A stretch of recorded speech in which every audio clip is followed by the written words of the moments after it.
to sign the Financial Intelligence Center Amendment Bill into law without delay. The FICA Bill seeks to combat money laundering, tax evasion and corruption. The bill was passed by Parliament some time ago and it has already been approved by Cabinet. It is now awaiting the President's signature. If signed into law, it will give authority to the banks to scrutinize public figures, including business people and politicians' bank accounts. But former government spokesperson Jimmy Manyi's Progressive Professional Forum has thrown it into a tailspin. They are objecting to its constitutionality. Other business organizations such as the Business Leadership South Africa want it signed.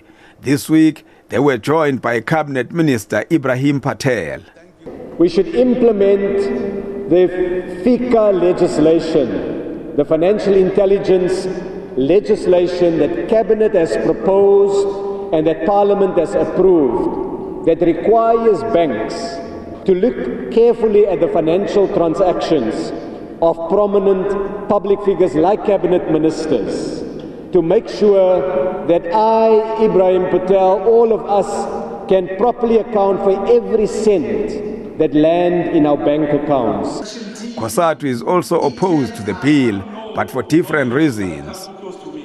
Let it be practiced, this thing of investigating across everyone who is doing it. The banks are corrupt for possessing houses of the people who cannot afford to pay because they are now suddenly retrenched. The FICA bill as it stands doesn't apply equally to everyone where it should be applying.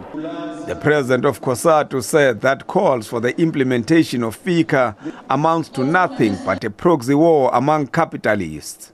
Here you are talking about the battle between the capital's horns here. They are at each other's throats. The country's biggest opposition party, which was one of the sponsors of the legislation, rejects the PPF and COSATU's views. It is a concern and there does seem to be an undue delay in assenting to the bill. And I suspect that the controversial Gupta clause is at the center of that delay. The DA intends to write to both Parliament and the Presidency to seek clarity on the delay in signing the bill into law.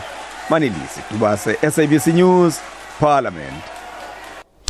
50